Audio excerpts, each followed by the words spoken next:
Hey, down here in Houston, some might say it's scorching hot, but I'm just going to call it a beautiful day. Somebody's laughing at me. Okay, I want to make sure that this stream is working today. I've gone out twice testing, and both times my audio didn't work, among other things. Let's see.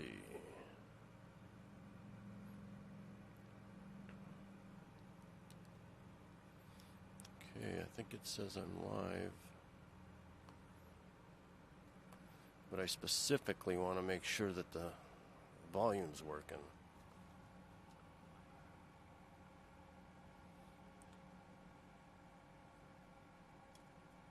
And I might not be able to do that with my phone plugged in here.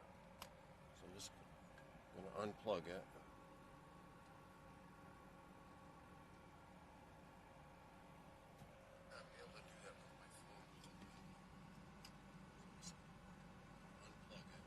Okay, so volume, audio's working.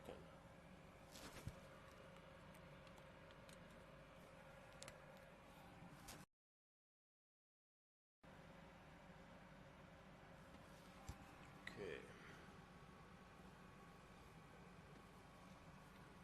Now, so I can switch views on my phone here. Okay, so on the left side of the screen is what I use to switch views. So let's go to, that's Chart Plotter plus iPhone. And so what I'm going to do is get started with this thing. The volume was working a minute ago. I gotta make sure every once in a while. Media will play softer. No. No. I don't want softer. No. Softer. Do not want softer.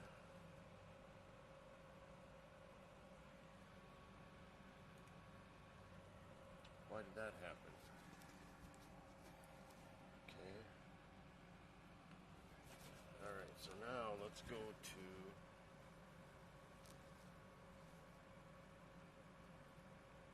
wouldn't that be something if I could see the stream and also connect to the camera? So for some reason, I gotta check into this, research it a little bit. If this camera is not connected to the phone, it shuts off.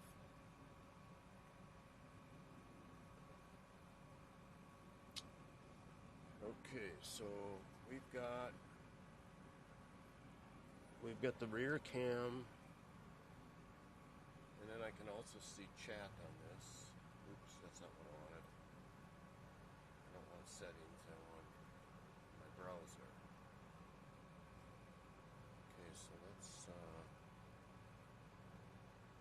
test that chat.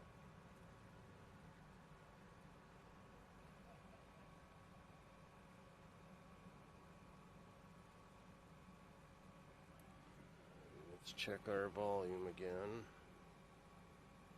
Testing, that looks good. Okay.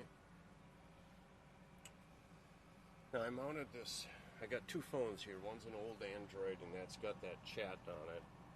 And I've got that mounted horizontally. And I really probably should have mounted it vertical, but I can change that.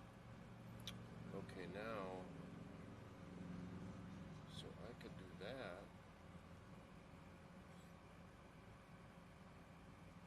But I don't really need that. I only wanted to check the volume. Or the audio. Okay, so now, we're getting close.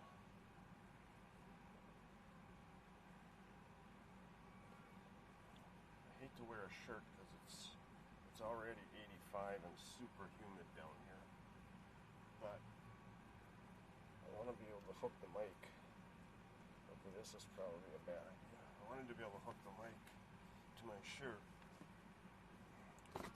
so my audio is better. I've been fighting audio so much, I want the best I can get now. Okay, so that's all done. We got the rudders down. We got the engine hooked up.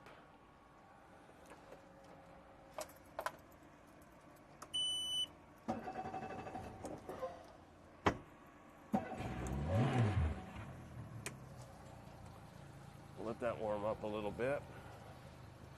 Then let's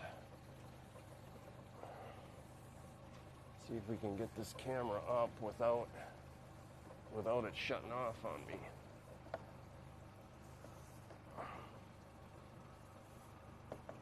Okay, there we go. So now I'm not hearing my chat.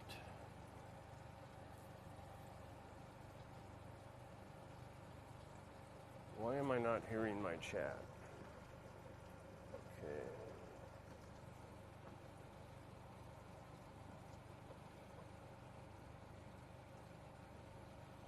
Let's go with, no. In fact, I'm going to go down and create another view with both cameras. Oh, I don't have to go down, I can do that right here. What am I thinking? Okay. Go to 2.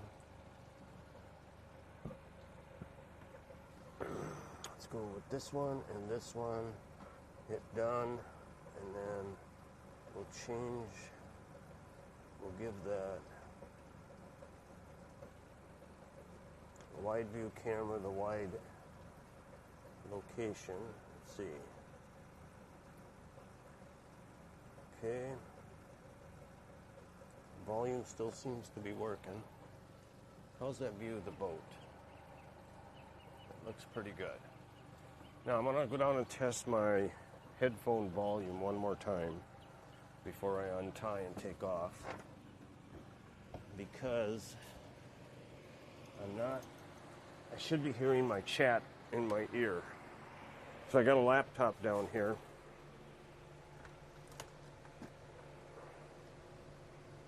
Okay, so we're connected to the mic, or to the headphone, to the headset.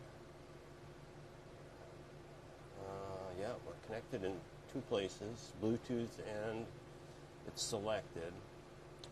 Now let's go here. I bet you I have to have this. Yep, there we go. So I actually have to have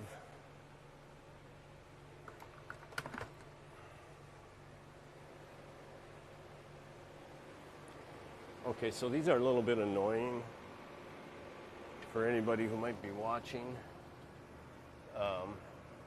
but I'm leaving them there for now. I don't have many viewers ever anyway, so I'm leaving it like that with all of those exclamation point statements.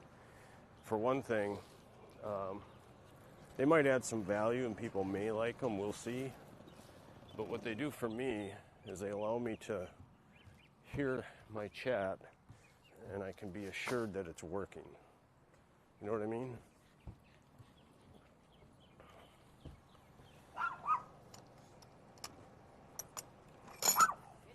Good morning.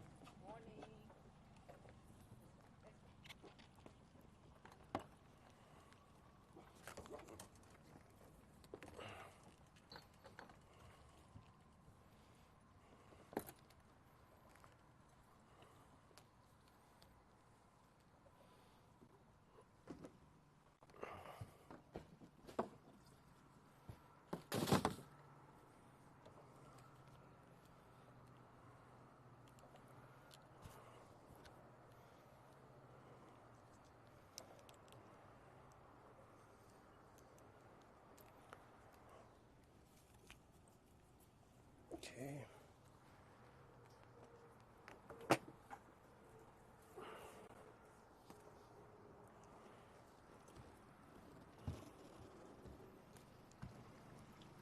I don't like how this headset fits. It Did some work on it last night, but still not right.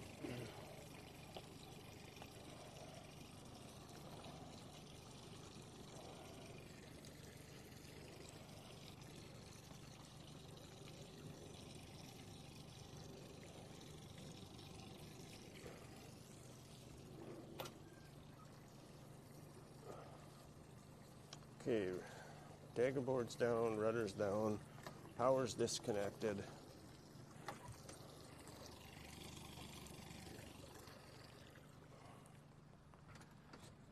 Untied from the dinghy. I think we're ready. Checkers is down below because he's not liking the heat. He got some stitches this week, and so he's got to have a cone on his head so that he doesn't lick or chew the stitches, which he'll do in about 30 seconds without the cone.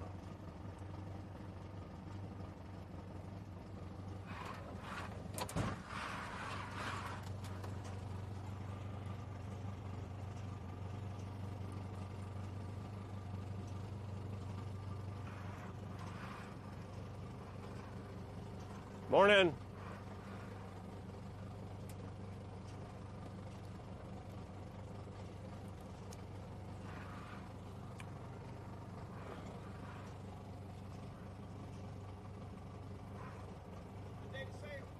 Yeah, if the wind comes up. Yeah, you headed out?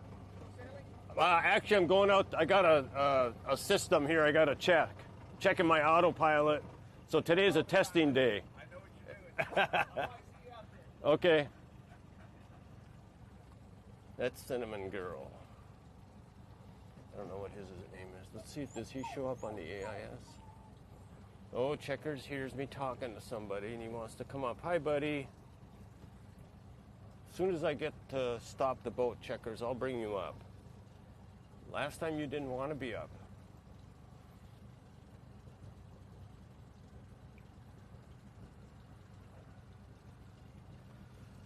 You okay, buddy?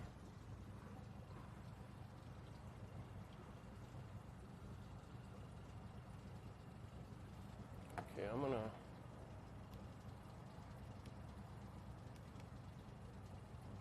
Okay. I turned my trolling motor on, and I think it'll stay. You have to press the button and turn the power on up at the trolling motor. And then I believe it stays on for 15 minutes, and then it shuts off. If you run the motor remotely from my remote control back here, within that 15 minutes, well, then I think it will stay for another 15 minutes without using it. So I just checked it.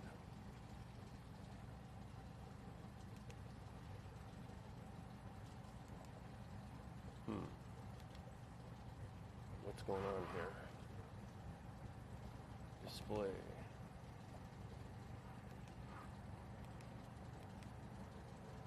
Okay, there's the deploy. So I'm going to deploy it.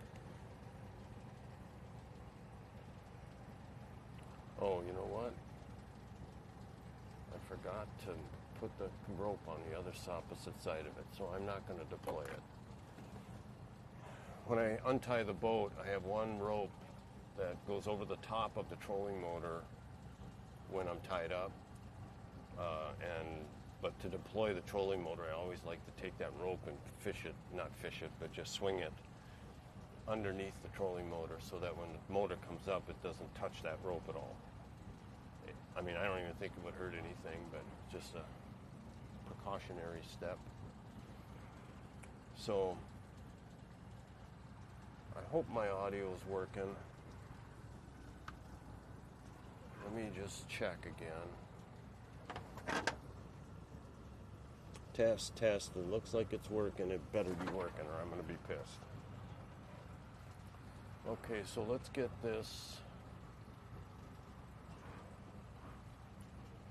Well, let's change some screens. So right now we've got chart plotter and 360 cam from above. Then I can switch to, this is a view of my rear camera and my Android phone for controlling the stream. So I don't know if you can see on the screen, that view should have a red border around it. So now I can switch to both cameras and then chart plotter. Now I'm going to change my chart plotter. I think that's fishing. I gotta watch, see if there's anybody behind me because I'm going really slow and not exactly on my side of the channel. Okay, so let's expand that out a little bit. Why am I not seeing depth? I know I'm seeing 7.6 feet, but I wonder why I'm not seeing it on the screen. What's the 3D? I don't usually use this.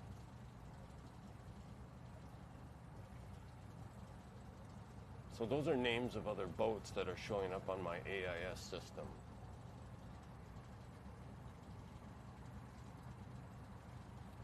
That's a weird view. I don't like it. What's the raster chart? Okay. Relief shading.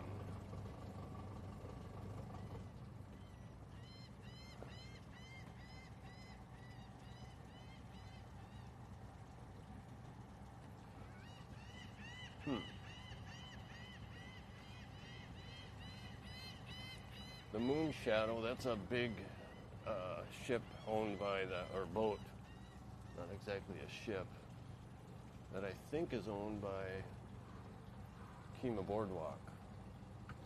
So all on our right side here is the Kima Boardwalk. So if you look that way, you can see the roller coaster from the Kima Boardwalk. I'll just leave the camera like that for a while. Across on this side are the parking lots for Kima Boardwalk. And then they have a shuttle up here that goes back and forth. But I think they might have put that shuttle away for the winter. Or maybe the school year, not exactly the winter. But, so let's leave it like that. So I'm sweating my butt off here. There's no wind. It's about 85 degrees, I think, maybe climbing. So, okay, so I want to tell you a little bit about my boat. I'm preparing this boat. Well, the purpose. Let's start with the purpose of the boat. I want to go on the Great Loop, which is a 6,500 mile, if you take the standard routes, about 6,500 mile loop that goes around the eastern side of the United States. You travel the intercoastal waterway most of the way. So for example, when I leave from Houston here, I can either trailer my boat to Mobile, Alabama, which would be the first time I connect with the official Great Loop, or I can leave in the boat from here in Houston, but that adds about 500 miles. Plus, I want to take a pretty big detour, not a detour, but one of the optional routes, which goes up into Canada, called the Trent Severn Waterway. Let's see, what's it like out in the Gulf today, or in the Bay, the Galveston Bay? It's pretty good. I'm gonna go.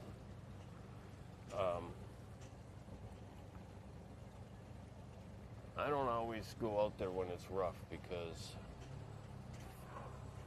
unless I'm sailing, because this channel that we're going out right now into Galveston Bay. Ends up kind of like the Miami channel that you see on YouTube all the time, where just big, huge roller waves. So this guy's fishing here. I got a guy behind me, so I'm going to stay kind of over closer to the boardwalk here.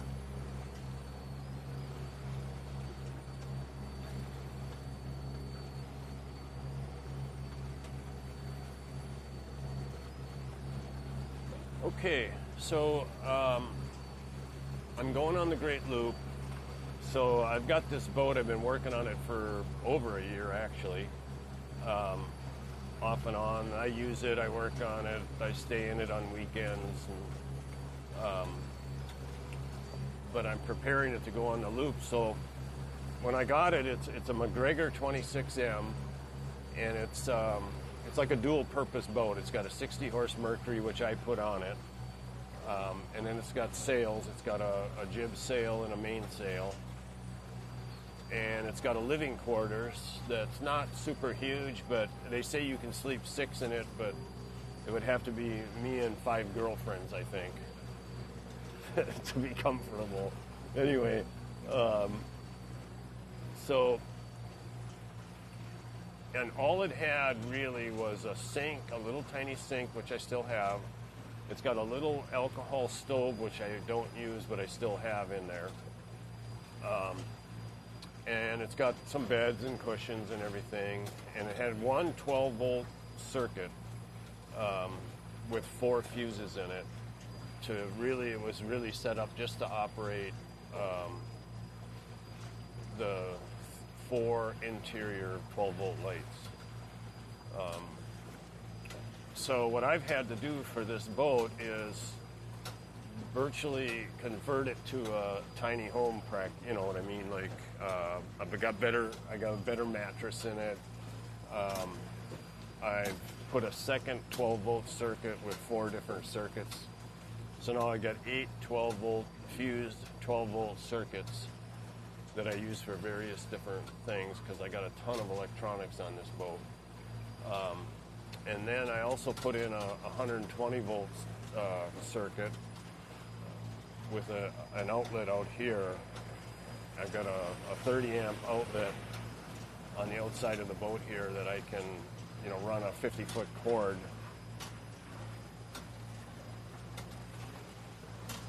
Let's kind of turn towards these waves here.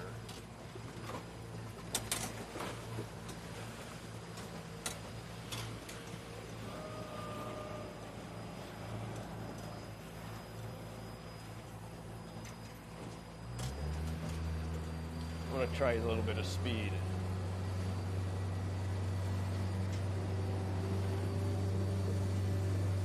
So it looks like I've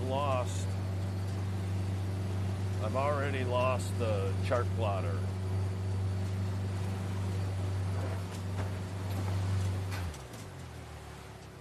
I got the dagger board down and I've got the rudders down, so I really shouldn't be going over 6 miles an hour.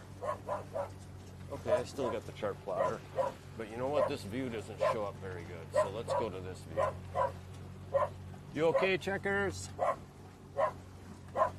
What's the matter, buddy? Think he can hear me talking. There's a couple sailboats way out there. I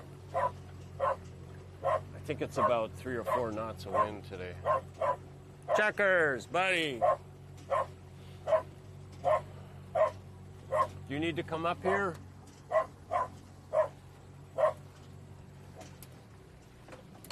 Okay, so let's test out this trolling motor.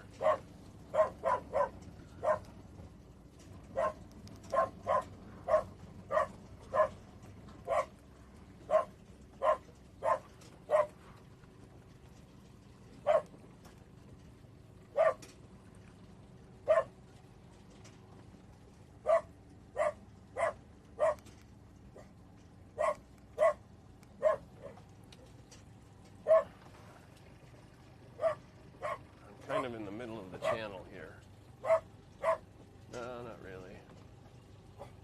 I'm off to the side a little bit. So I just set the anchor. So it should hold me in this position here. I mounted a trolling motor up on the front. Hey, Checkers, come on. You want to come up? You want to come up? Oh, stuff is falling around in here. That's what it is. Okay, come on, buddy. Wait, no. Hold on. Let me put this up.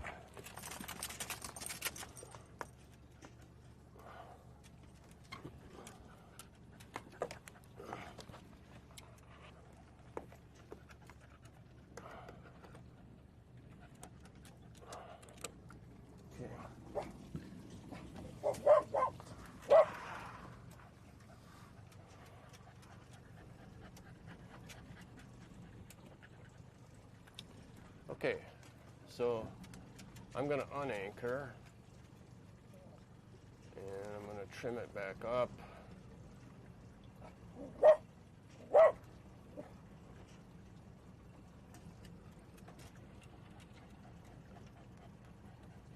Okay, there you go, buddy.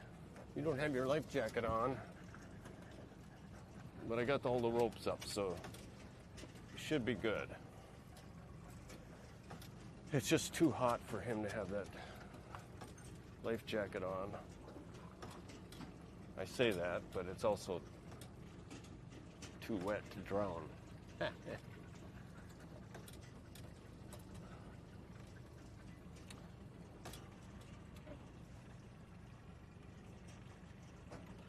Wonder if that's my neighbor.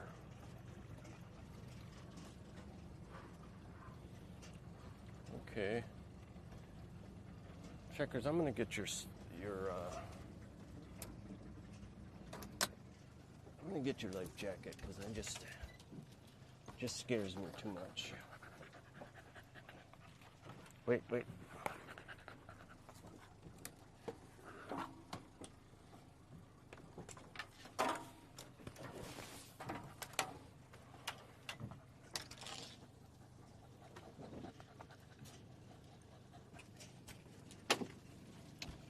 Okay.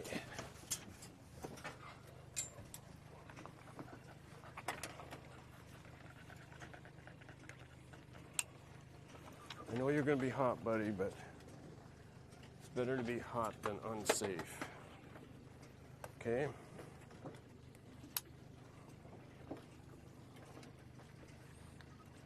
Okay. All right. Okay, so we're 9.8, 9.7 feet of water. There's a crab pot right over there. Okay, let's check the stream. See if we think the audio is still working. Test, test, test. It looks like it's still... Uh-oh. What did I just do? Uh-oh.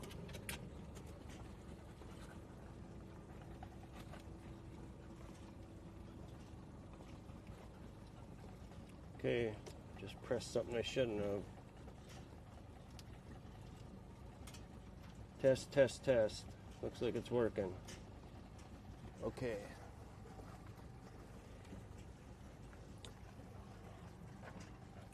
So Checkers just stuffed himself in between me and the back of my seat. Okay.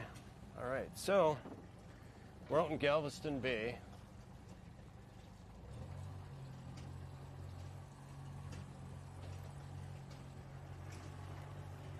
Nobody coming up behind us. We're heading into the wind. That's why I got the flags. I got the flags instead of a $1,500 wind instrument that I really wanted.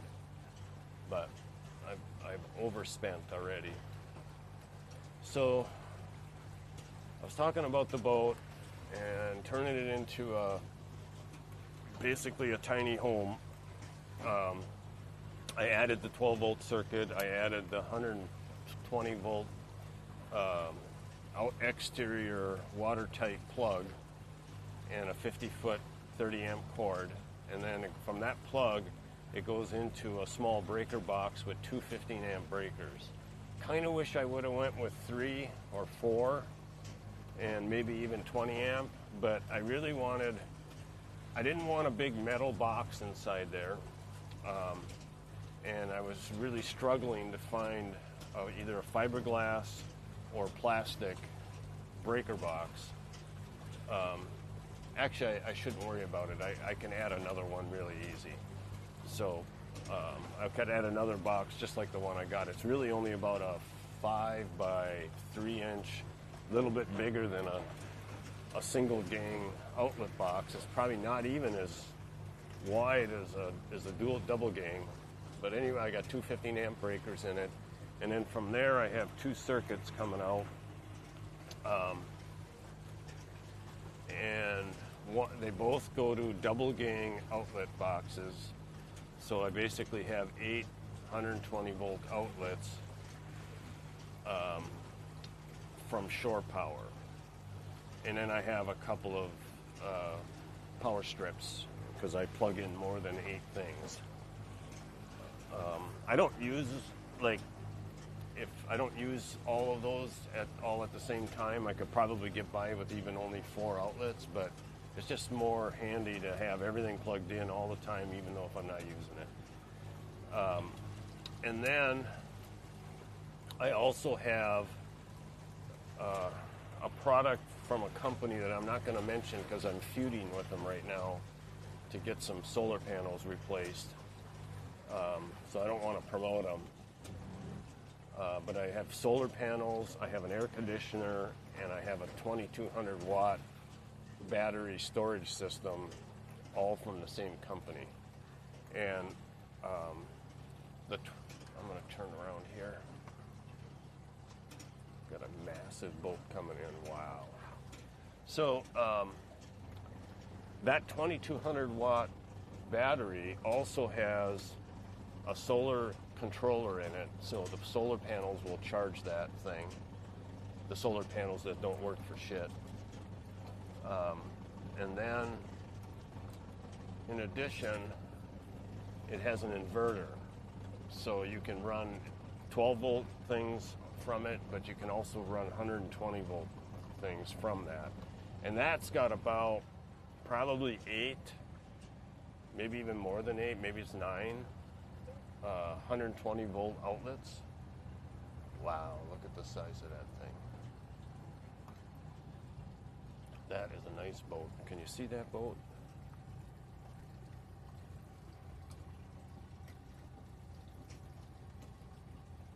Where is it?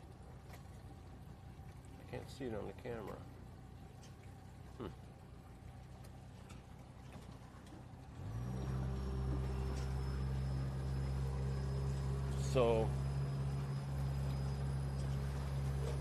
So I have quite a few things plugged into that, and what I have plugged into that is, in fact, there's an extension cord going from that out to here. So I'm actually running all of my devices out here, which I'll tell you about eventually, from that 120 volt inverter that's getting its power from the 2200 watt battery. That's pretty slick. You know, it's a fair amount of power, and the fact that I can either run 12 volt things or 120 volt is pretty handy. The only drawback is when you're using the 120 volt devices powered off of that inverter, it's using more energy than what it would be if I had them plugged in directly to 112 volts. And one of the things running from that right now is my refrigerator. And I have it running on 120 volts on the inverter, but I don't need to. I can also plug it in 12 volts. But I don't have a long enough cord. So when I plug it in, it goes across my aisle. I got to fix, or not fix it, but solve that. So I'm only out for a short time today. If I was going to be traveling on the Great Loop, where I might be in this boat for 8 hours, I wouldn't run that refrigerator on 120 volts. It just uses more power than it does if it's on 12. Because it's got to run the inverter, and there's an efficiency drop on that. So there's that. And then I have an extension cord coming back here, or maybe I already said that, to power all of my streaming devices in the cockpit. I've got 2 Garmins and 2 transducers, sonars. One's like a standard side view, rear side view. I don't know. I forget what it does. Side view for sure, but it might have one other view too. I don't know that much about them. But I've also got a live scope sonar, which I don't have in the water at the moment because I don't have my permanent location for that. I use it every once in a while, but I have to drop it in. And I don't want that in the water when I'm moving or going fast.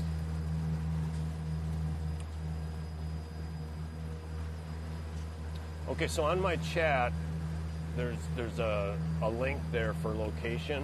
If you click that, in fact, I wish somebody was on because you could click it and tell me if it's working. But that should show you where I'm at on a Google map, and it'll follow my progress.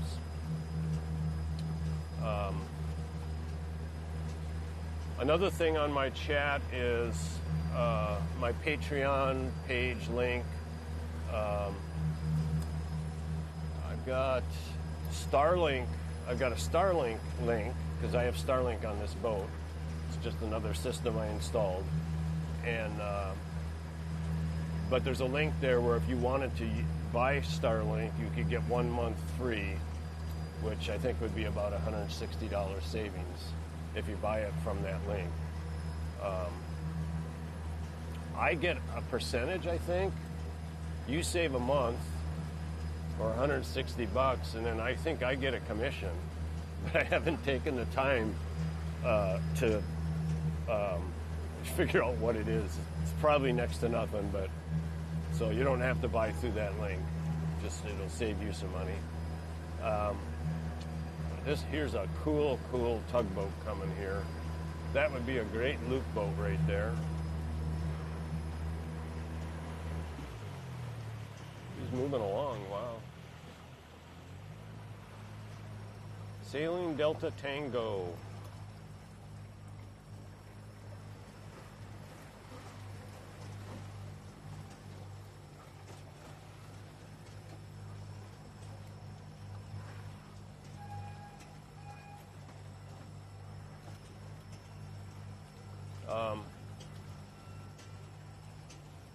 Okay, so I was talking about power mostly. I also have a small air conditioner in here that runs off of 120 volt. It will also run off of that 220 watt battery.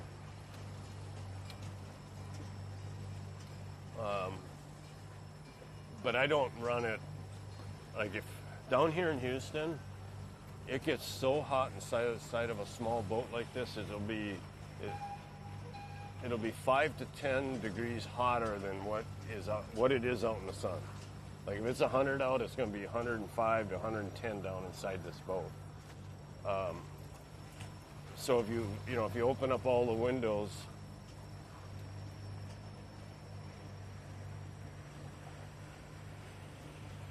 what does a racing category mean?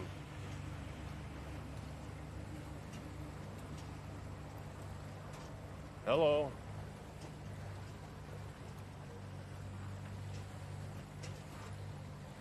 So somebody's in the chat saying something I don't understand.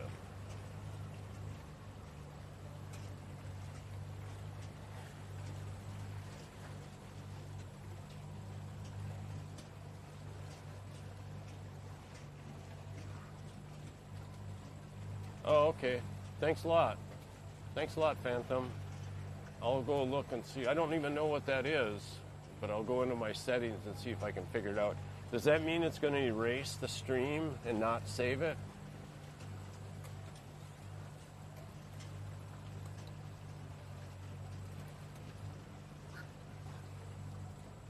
Okay, yep. So I'm on Restream, and Restream is supposed to do that. Oh, got it. Thanks.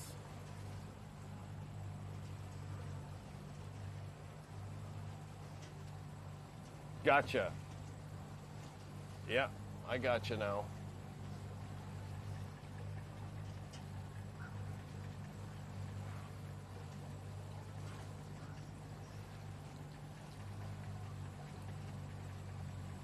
Gotcha. Thanks a lot. I know what you're talking about now. I'm kind of a rookie at this, but I do know what you're talking about. I don't even know how that got set like that, but it did. So, tell me, how does the stream look, Phantom? The cameras and everything. Got any suggestions for how I could improve it?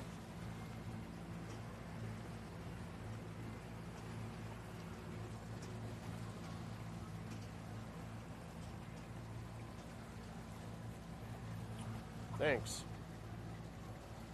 So I can switch my views from my phone up here. So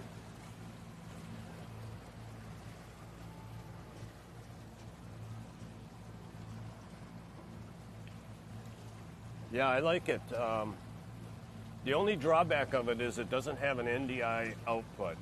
It has to be connected to Wi-Fi, and then like I'm feeding it into my stream using my iPhone,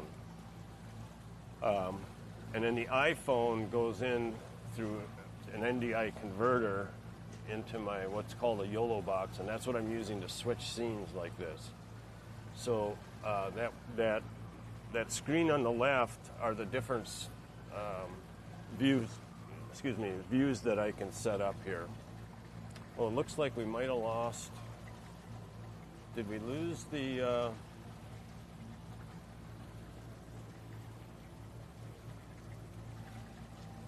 Looks like we lost the chart plotter.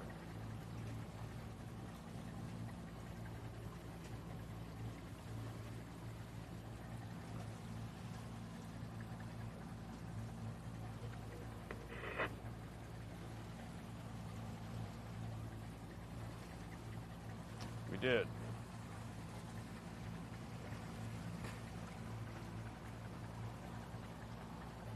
So this view is supposed to be the chart plotter.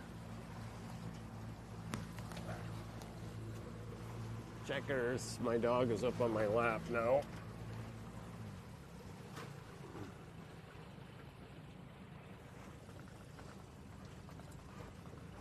Anybody behind me? Yeah.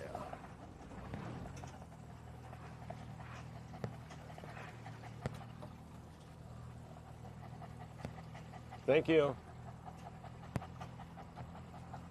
Thanks, Phantom. You've been a big help.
Oh, there it is. Now it's back.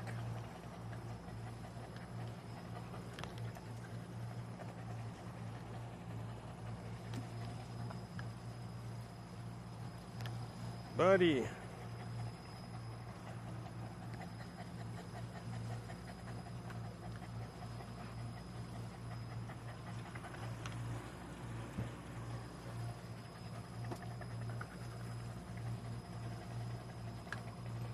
Okay.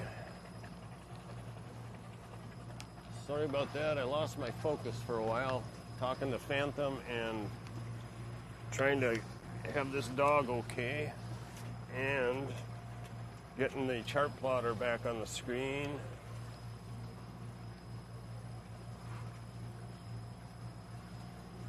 Oh, I forgot to ask Phantom if that location link was working.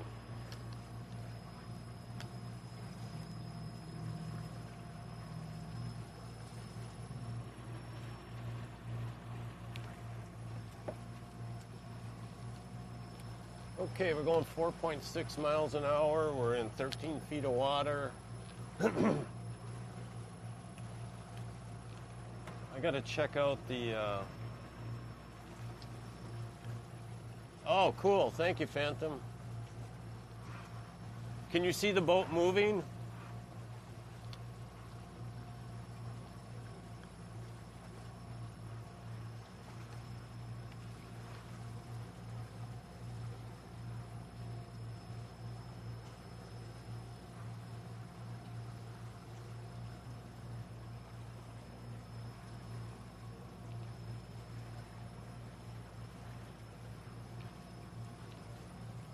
What you doing there, Checkers?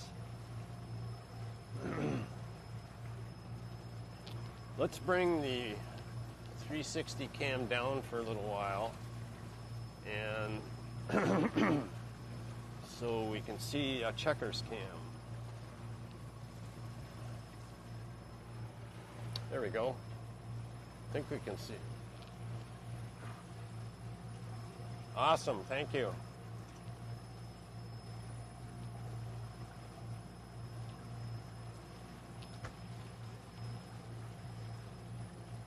Okay, cool.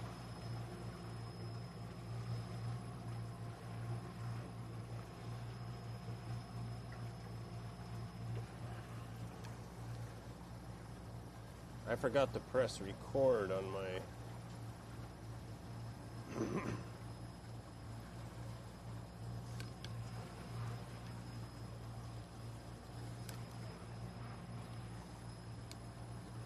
So I'm recording this stream now. Excuse me. And I'm recording the 360 cam, the rear view cam, the chart plotter, all on separate channels. So I can record up to 5 inputs. One of them would be whatever I have selected on the stream, like when I change the screens like this.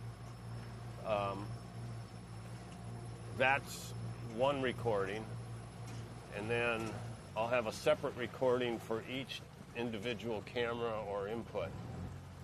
And I'm a total rookie at this, but what my plan is to, when I'm traveling on the Great Loop and I anchor or tie up at a marina for the night, I can take those recordings and then convert them to reels and shorts and even a YouTube video.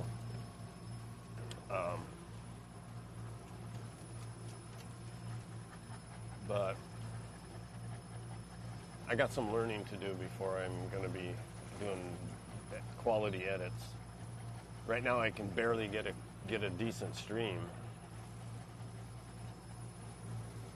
So right now we're in the channel that goes between Clear Lake and Galveston Bay.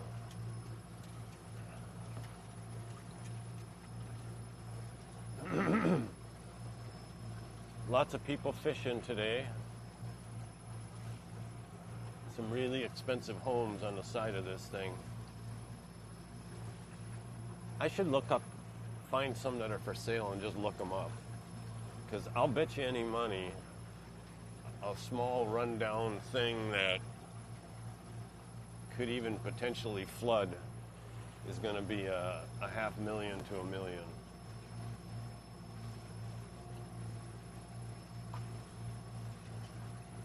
Morning.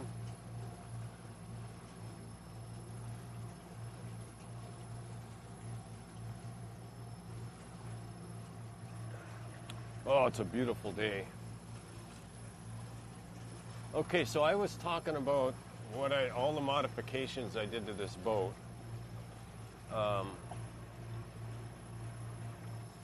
And I was talking about the electrical systems.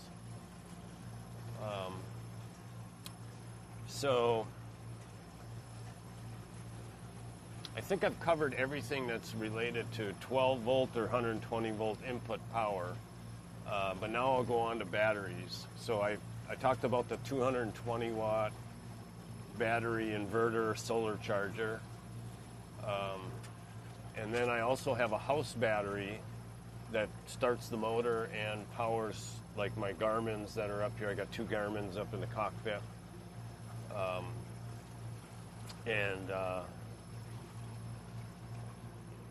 It's a 100 amp hour battery. It's an AGM, so it's heavier than hell, and I'm on the borderline of too much weight in this boat. So I'm going to replace that one. It's about 1.5 years old anyway. It doesn't seem to hold its charge quite as good as it used to. But I want to replace it with lithium. So I have that battery. I'll be replacing it. Then I have a lithium 60 amp hour battery in the cockpit here. And I'm actually using that right now to power one of my Garmins. But I don't have to. I can also power that from down below. I just have to switch a connection around whenever I change it. I want to use this battery some just to cycle it. And this battery in the cockpit is hooked up to a 110 watt solar panel. And earlier in this stream, I talked about a company that I don't want to mention the name of because I'm arguing with them right now. But I have 2 solar panels from them that don't work for... the best I can get out of this 110 watt is about 35 watts at high noon. But it does charge this battery, and even with only that 35 watts, keeps it pretty well charged. Now this battery here is portable, it's watertight, it'll float, it's got an inverter in it. It's a pretty cool little rig from Dakota Lithium. And I'm going to use that to power my live scope, but I'm also going to use it to power the electric trolling motor that I've got in my dinghy, which I don't have with me today. It's back at the marina. Excuse me. So that's another 60 amp hour battery. And then I have 2 60 amp hour batteries up in the bow that power the front trolling motor. They're in series so that I get 24 volts. It's a 24 volt motor.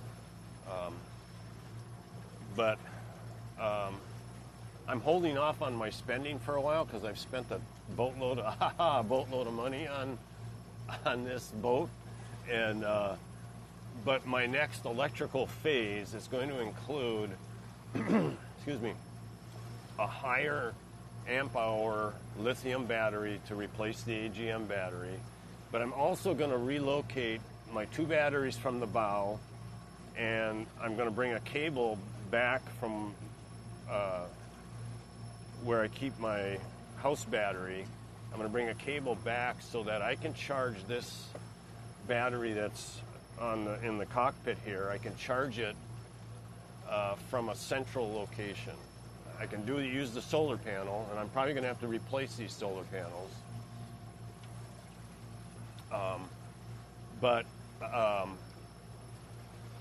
And the reason I want to have a cable coming back here, a black and a red, a hot and a ground, is because I'm going to put a controller in that's kind of expensive. I think it's about $300, $350.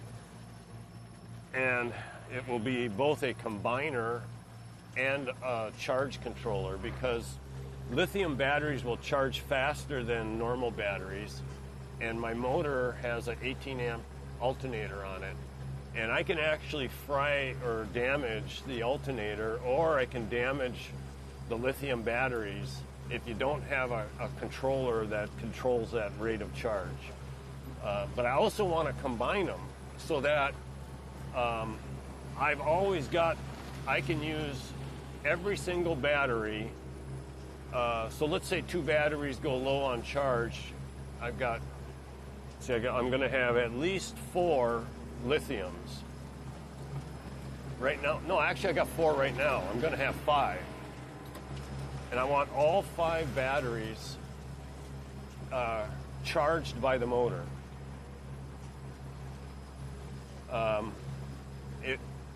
figured it out, and it will charge. It could charge that many batteries in about a 12-hour day of motoring. So, you know, it's not going to be the end all. But I also have a generator, and so I can at night I can start the generator and charge everything up that's not completely charged. You know, I'll have shore power. I can charge from shore power. I can I've got one other solar panel, a 220 watt, that's connected to that 2200 watt battery and combination battery inverter, and also solar charger. So I got solar charging. I'll have to get new panels because the ones I got aren't working. I bought them refurbished. Never do that again. So having trouble keeping my train of thought here. There's something kind of cool going on over here. It's a whole bunch of kids on little sailboats. That's a pretty cool thing. You know that? So now we're out in Clear Lake, by the way. It's not so clear, but it's called Clear Lake. Pretty muddy always. So I got solar charging, I got a generator charging, I got shore power charging, and I've got 60 horse Mercury motor, 18 amp alternator charging. So that kind of covers the electrical system. Hiya, Checkers.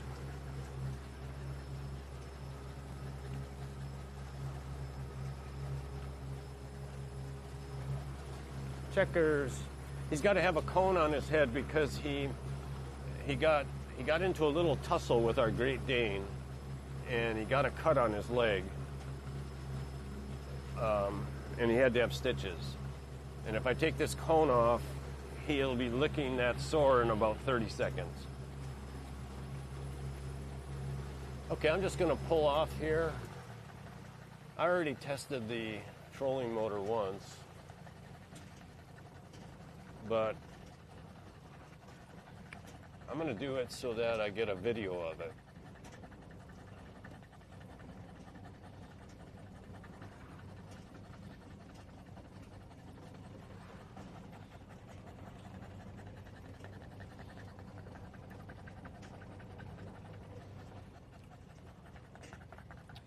So I'm going to raise the 360 cam.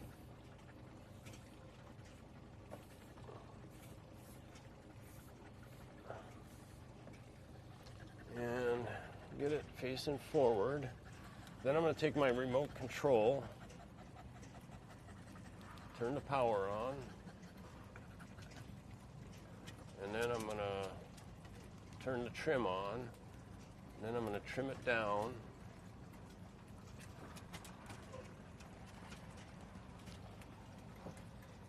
Kind of headed towards these kids, which I don't want to do. Okay, so now I turn the GPS anchor on, and it might take a little few minutes, but what it'll do is it'll hold me in this location, but it'll also turn the boat into the wind. So that's going to be kind of handy. Let me talk about this trolling motor now. Let's make sure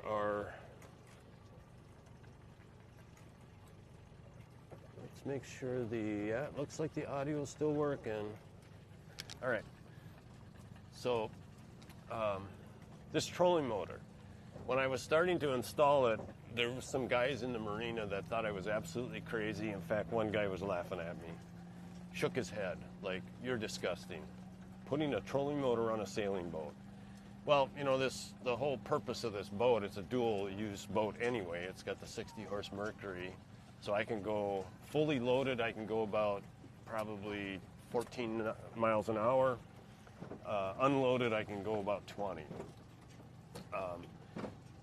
But I can also sail as well, right? Or I can motor sail. So when I'm on this trip, I can only sail about 20% of the time, but I'll be able to motor sail probably another 20%. So, you know, maybe as max, I'm going to call it max, 40% of the time I can be aided by the sails, saving fuel or whatever, right? I'm just having fun. So back to the trolling motor on the sailboat. I've never seen one. Well, there's some Macgregors like mine. Some guys have trolling motors on them, so I'm not the first. But, you know, it's pretty odd to put a trolling motor on a sailing boat, a true hardcore sailing boat. But I put it on for multiple reasons. One, on this trip, I want to be able to fish. And I've got it all set up for trolling, but I want to do some casting fishing as well. That's not even the main reason I got it, though. The main reason was I want to have a bow thruster. And I was looking into bow thrusters. You can buy some that mount on the outside of the boat, and then you drill a hole and you run the cable inside to the batteries and everything.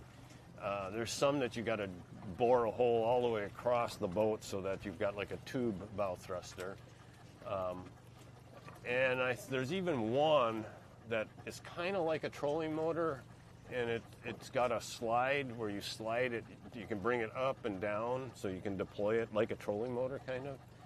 But then I started thinking about a trolling motor, and it's not the best bow thruster in the world, because for one thing I can whack it, you know.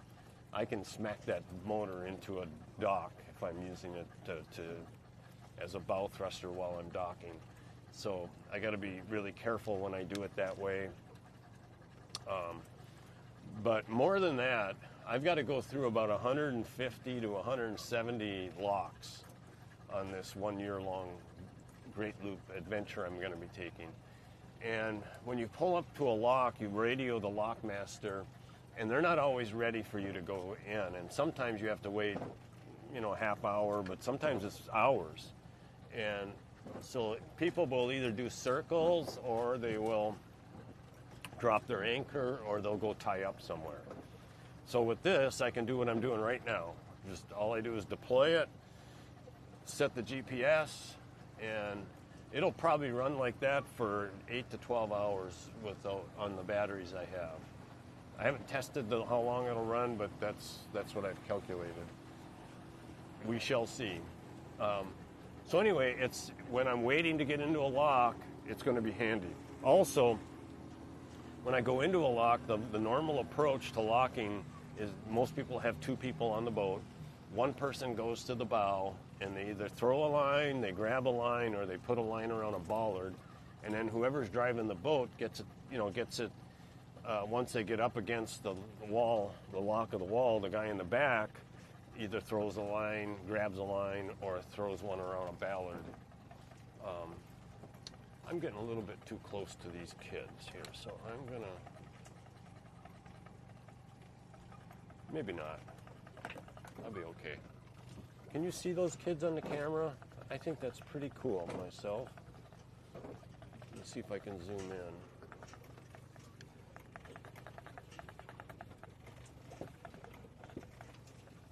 They're right off the bow, so. Okay, so then you have two lines, one at the bow and one at the aft, and two people holding them. So I'm not going to have that luxury because I'm doing this trip solo. So as long as I can tie up on the starboard side, because my motor's on the port side, And I can even do it on the port side. It's just a little bit more risky of hitting the motor on the wall. So I can come in, I can use that trolling motor to be my front line, really.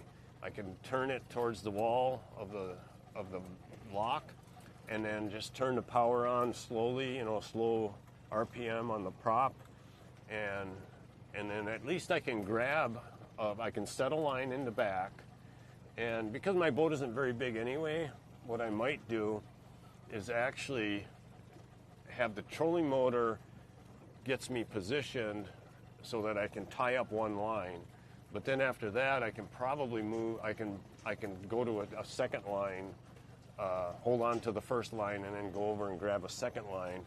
And now I'm grabbing two lines, one going about, I'm in the center of the boat, and I got one line going forward, one line going aft.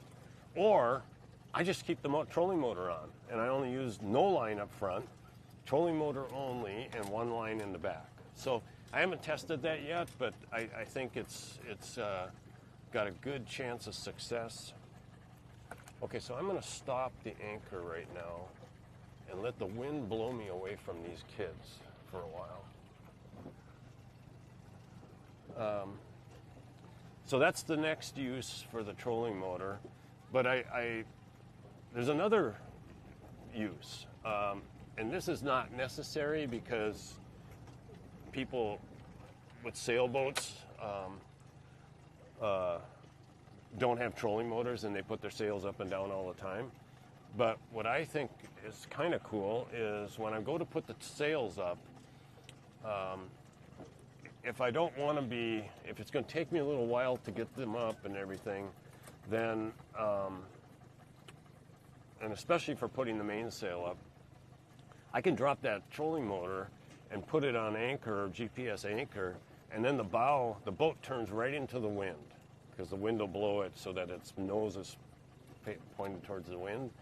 And that's the best way to put your sails up, directly into the wind. So, I don't know, we'll see. We'll see how good that works.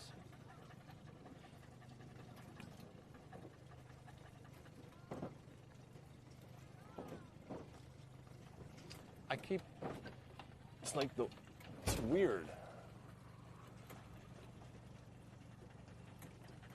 I'm going to bring the trolling motor up.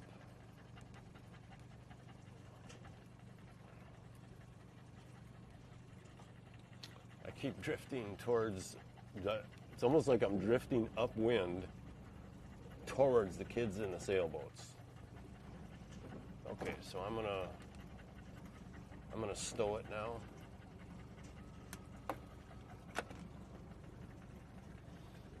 Okay, so that worked pretty good.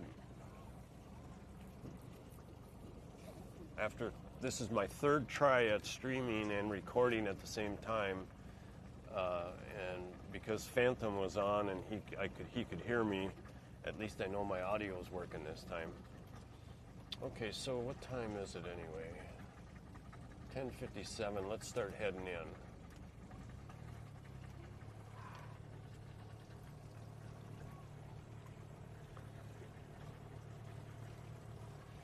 I usually I park the boat and then I do a couple things, and then I'll start heading home about 1 in the afternoon.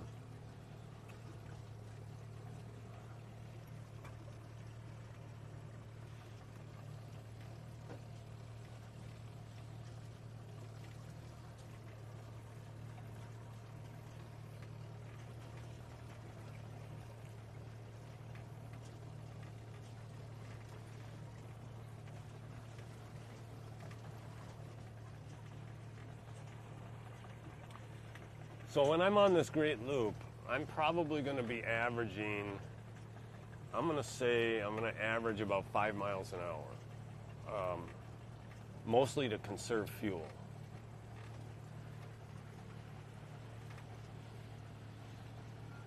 And I'm not speeding up today because I got no place to go. I'm not in a hurry. I'm just enjoying just kind of cruising along here slow. But right now I've got the ballast in the boat for sailing, but also the boat just handles better when the ballast is in it, especially when you're docking and stuff like that. If there's any kind of wind, there's 1,500 pounds of water ballast in this thing right now. And I can, in order to empty the water ballast, I just have to go up, down inside, and I have to pull a plug, which just allows air to go into the ballast tank so that you don't have a vacuum. And then you come back here and you lift a valve up, and then you'd run the boat, I think, at 10 miles an hour for something like 5 minutes, and all the water ballast will be out, and then you just shut the valve and you put the plug back in. You don't even have to put the plug back in, but I always do, just in case there's critters in there.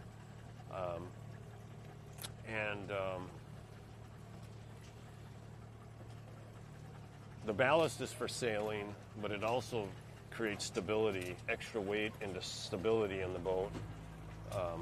So when I'm traveling on the Great Loop, I have a plan, and I think over time I will either prove that it's right or maybe have to make some adjustments. But what I'm planning on doing is having the ballast out most of the time, and we'll see how I'm going to be anchoring probably 75% of the nights I'm going to anchor, and 25% I'm going to stay in a marina. Staying in a marina is better because I can use shore power. I can. It's easy to take checkers out to go potty. I can fill up with water. They've usually got a fuel station, so I can fill up on fuel. Take a shower. So I'm planning on staying at marinas about 2 nights a week and then anchoring 5 nights a week. And now the marinas, they were expensive, but the way price of everything is escalating so rapidly in recent years, let's not get into politics, but the price of marinas is up to about, it used to be $1 or $1.50 a foot, even just a few years ago. So I've got a 26-foot boat, so let's say $50, let's say it's $2 a night, but now it's $3 to $3.50, the average. The average marina is $3 a foot now. So I'm a minimum of 75 bucks, more like 80 per night. So if you're staying in marinas every night, that's kind of a big deal, right?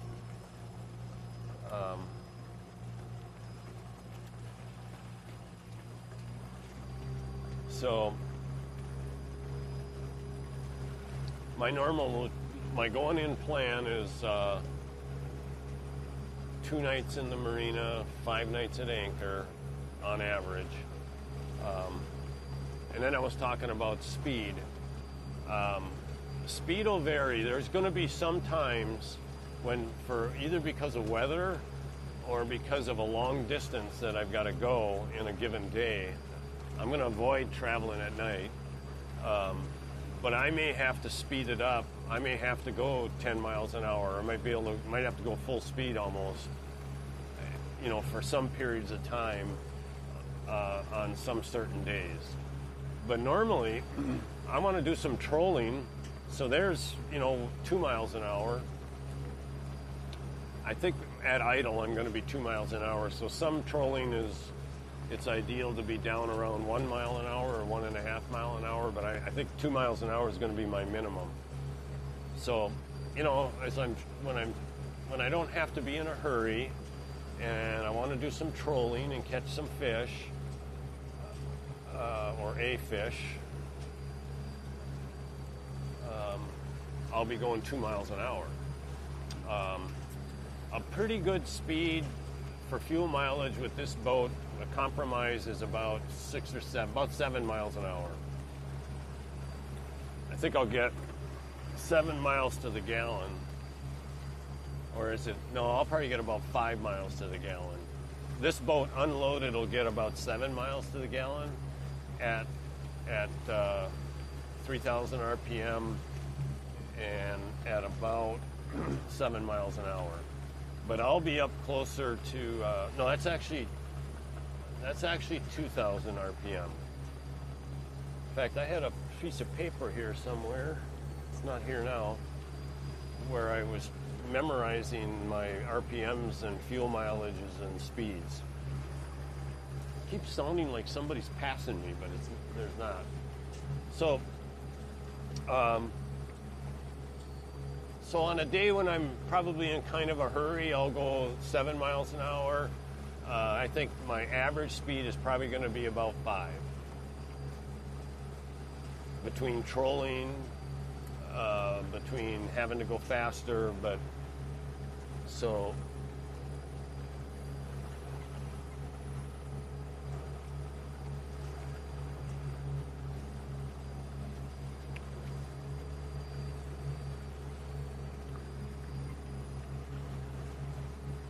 now, like right now, I've got my rudders down for steering.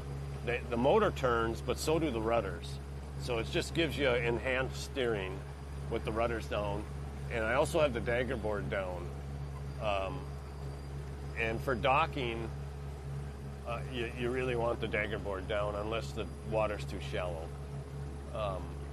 Especially if there's any wind, because it really helps with maneuvering. It helps when the wind is pushing on the side of the boat.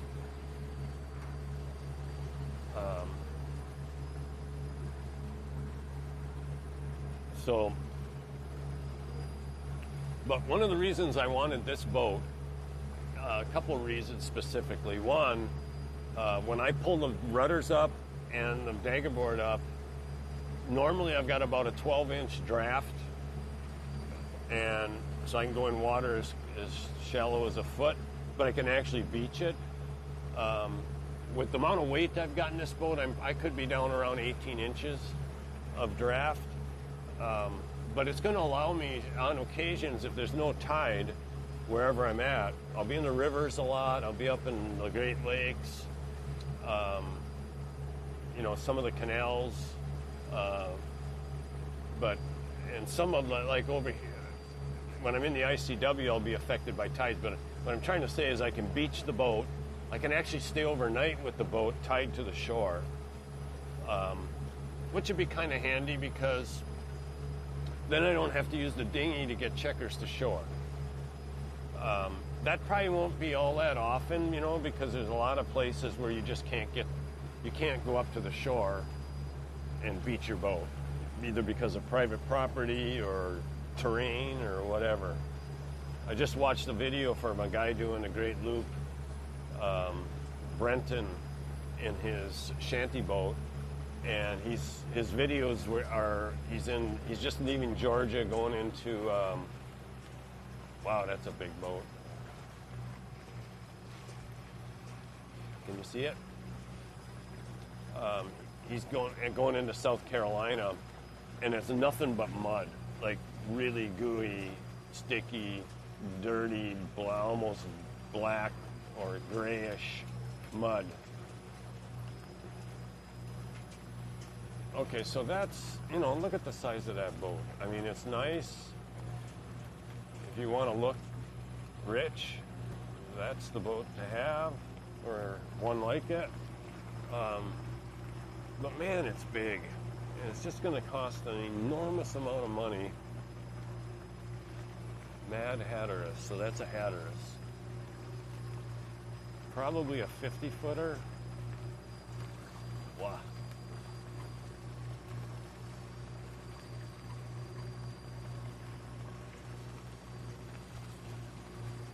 My checkers.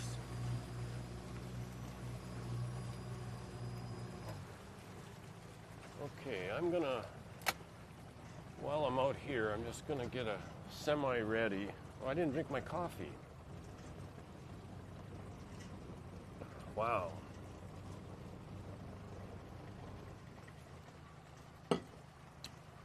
Checkers stay. Oh, fuck. I keep pulling the ring on that thing. too hard and pulling the ring. So put that right there. Guy cuts right in front of me. He owns this channel. He must own this channel.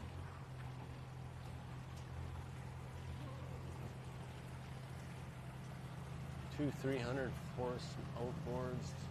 Those Mercuries or what? Wow. Not only did I stretch the ring out, but I poked myself.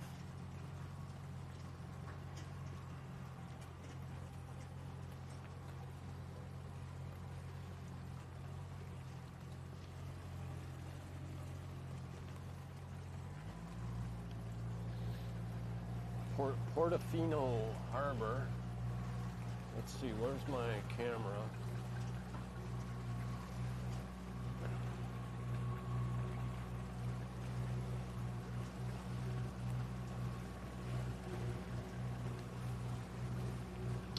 There's a whole bunch of small sailboats over there.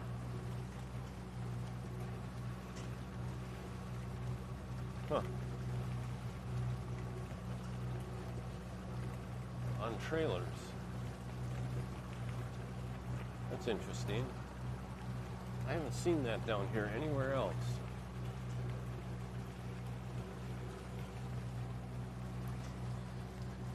So I put my boat in the water not quite 2 months ago, and the bottom of this boat is just has so much growth on it. And I even got the copper no foul, whatever it is, paint. I guess that keeps barnacles off, but there's some kind of green growth that's probably 2 to 3 inches long. It looks like hair.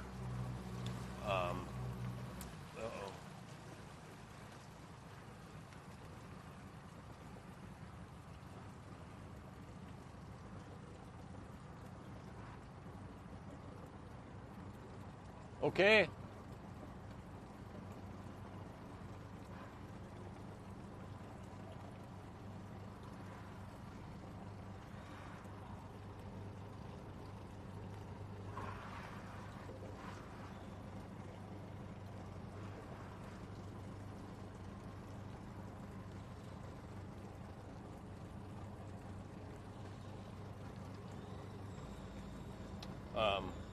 All over this boat already.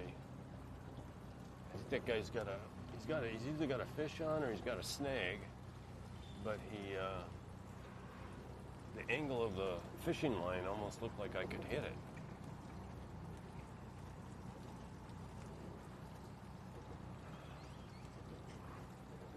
So we're going under the 146 highway bridge.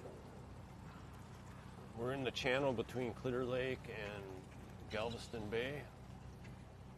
We're headed for the Kemah Boardwalk Marina. Kemah Boardwalk is owned by, I can't remember his name, but he owns the Landry's restaurant chains. He owns the Houston Rockets. I think he owns a casino in Las Vegas. He's got about a 90-foot, really, really nice yacht, like, top of the line. That's down in Galveston, but he owns this Kemah Boardwalk, which is like an amusement park, but it's got all of his restaurants in it, and a bunch more. Saltgrass, Joe's Crab Shack. He owns those, I know for sure.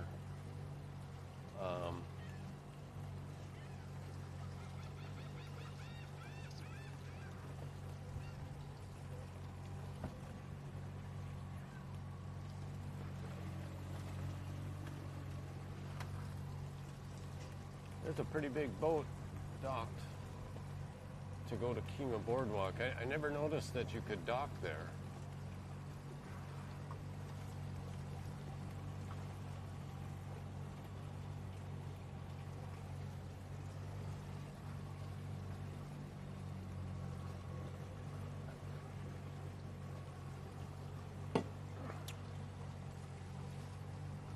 So I go out like this you know, just about every day that I'm here for a while.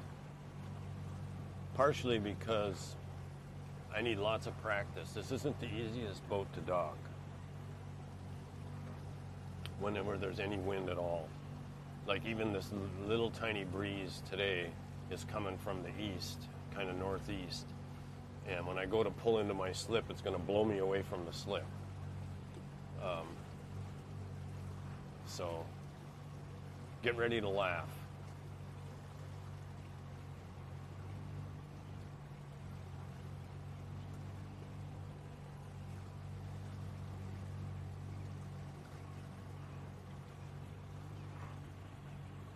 That's a nice dinghy lift there.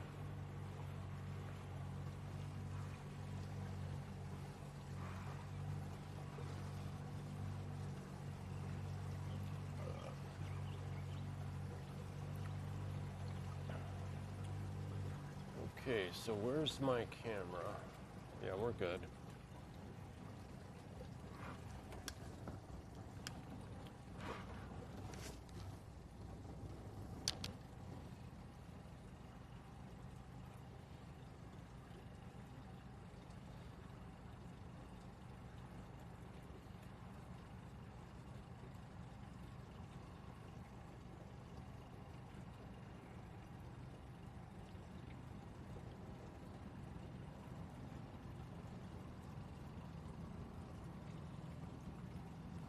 Whenever I go out like this in the morning, making my coffee it's kind of I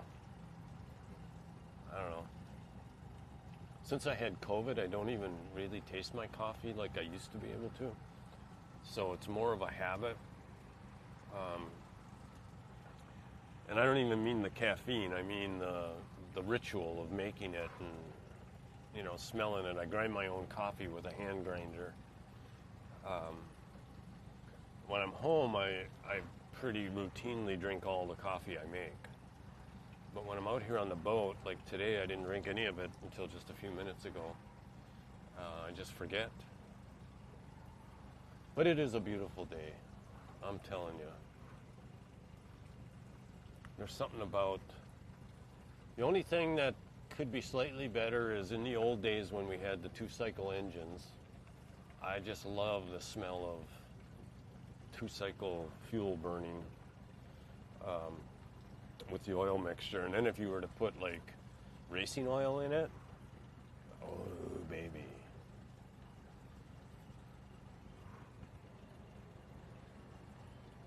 Love the smell of that. It just brings back memories from my childhood of water skiing and boating. I grew up on a lake. And my mom was quite the boater. She would go out for a boat ride every day, almost every day. And then my grandfather was a navigator on a sailboat in the ocean. I don't know a whole lot about that, but he used to brag about it. And then my Uncle Fred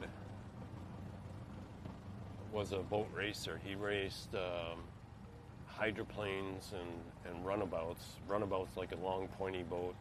Hydroplane is a flat, wide boat. But they used to race them with German engines. I think they were called Koenigs. And they would use racing fuel.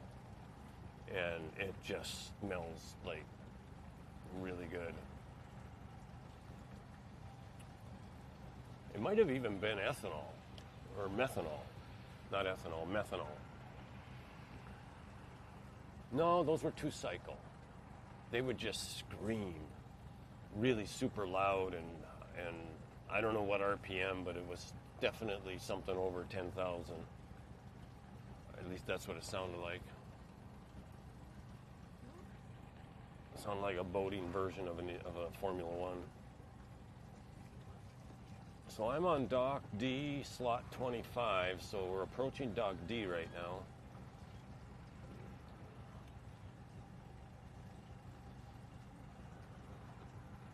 So I gotta go to the far side of Dock D.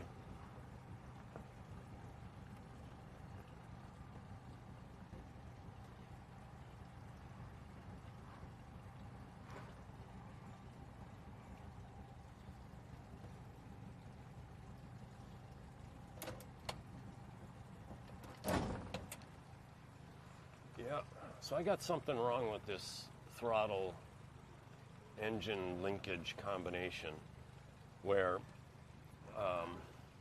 if I'm in forward and I go back to neutral, the motor goes to idle, but it doesn't come out of forward gear. In order to get it out of forward gear, I got to go into reverse and then back to neutral. So in other words, if I'm going forward, I got to run the throttle through neutral, into reverse, then back to neutral, and then it pops out of the forward gear. And I got down in there yesterday. I took a video of how the linkage is working. I'm going to be calling Mercury Marine or talking to my dealer about it. I can't see what's wrong. I don't even see an adjustment on it. There's probably one in there. There's one area that I can't see very well. So there might be a nut or a threaded rod to adjust it in there. But I don't even see a way to adjust it. And I did notice, like, if I go in forward and then back to neutral, which is the condition where it's still in forward gear. Where's my spot? I came back. I decided to come back. One of these days I'm not coming back.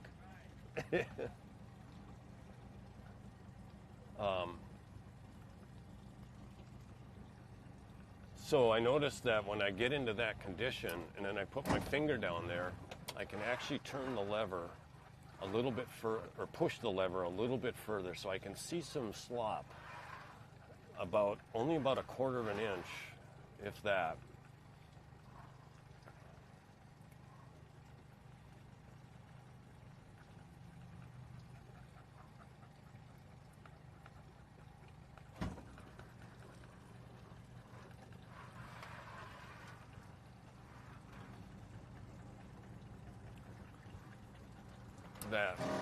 That could be the problem.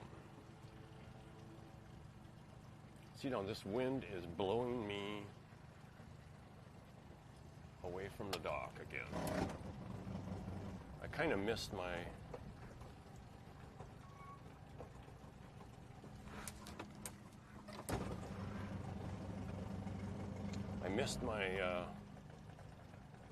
route a little bit anyway.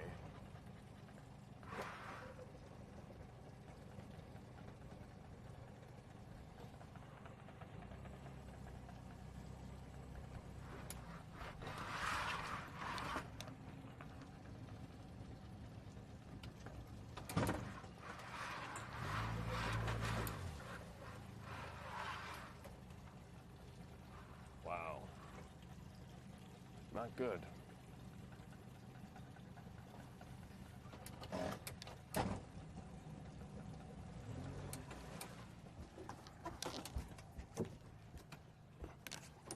Watch out.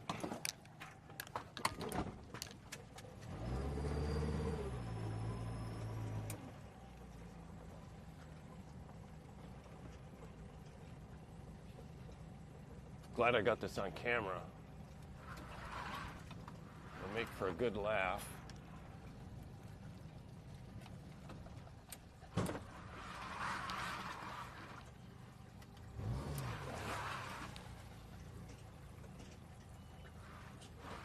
Jesus Christ, I'm gonna back up and just take another shot at it.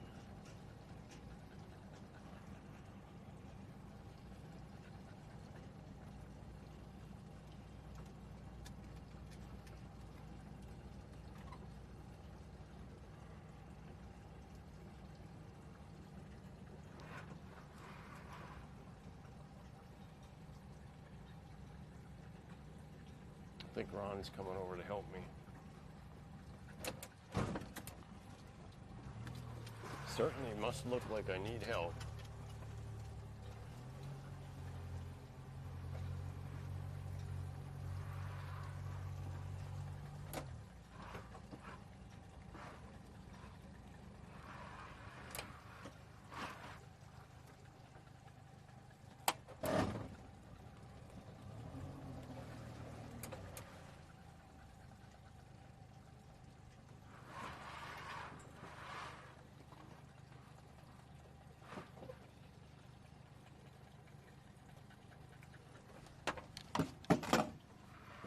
Stay checkers.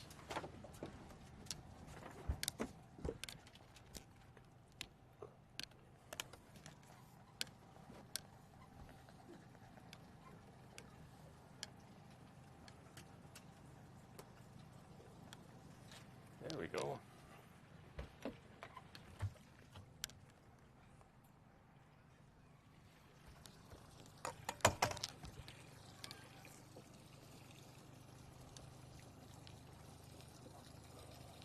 Got to have a little bit different angle.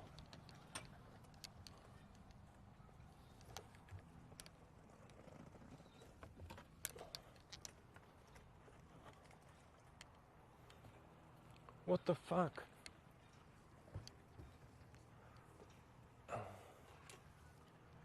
How the hell did that happen?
If you were coming over to help, thanks. One more shot and I would have needed help. Yeah. That little old boat. Wind catches it pretty good, you know. Most of the time I went on the boat, I just got, stupid drunk. Really? After about a six-pack, you don't really care about it too much. Yeah. It takes all the stress out.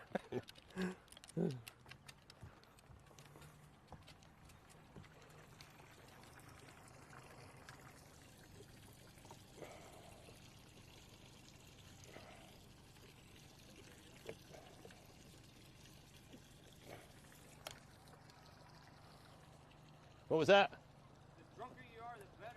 Yeah. The easier it is.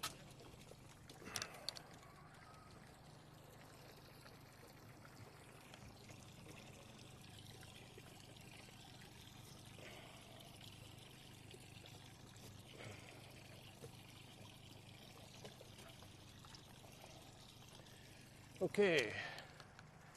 We're back. Back at Kima Harbor Marina. I'll end up shutting the stream down. Is there anybody on? Oh, battery went dead on my, excuse me.